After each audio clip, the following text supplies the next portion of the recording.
On a peut-être trouvé un traitement naturel pour les personnes diabétiques de type 1. Le docteur James Anderson a sorti une étude que je trouve mais complètement folle. Je t'explique comment ils ont fait.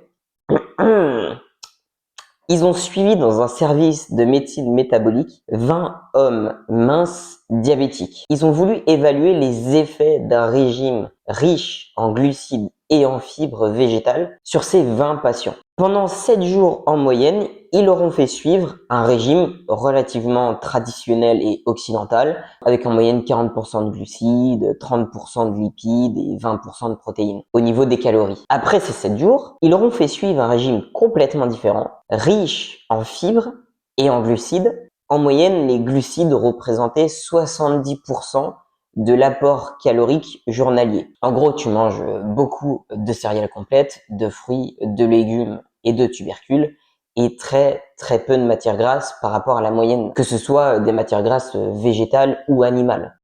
Et les résultats, mais je trouve que les résultats sont vraiment dingues. Mais dingues. La dose quotidienne d'insuline était significativement plus faible chez chaque patient suivant un régime riche en glucides et en fibres. La dose moyenne d'insuline a été réduite de 26 en moyenne à 11. Une réduction de la dose d'insuline en moyenne de plus de 50%. Je sais pas ce que t'en penses, mais moi je trouve ça dingue. Et attends, c'est pas fini.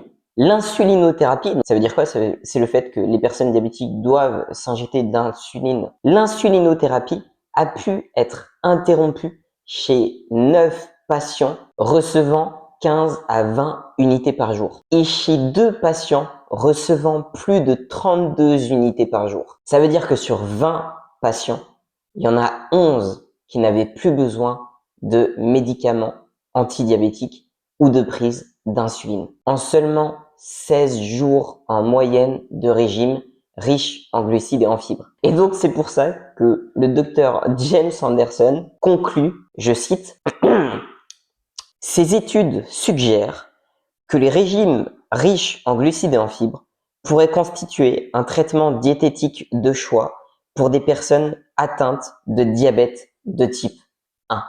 C'est fou, c'est fou.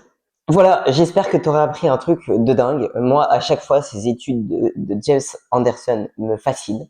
Si tu veux en savoir plus sur les bienfaits d'une alimentation riche en glucides et en fibres, n'hésite pas à me suivre. J'en parle, c'est mon travail.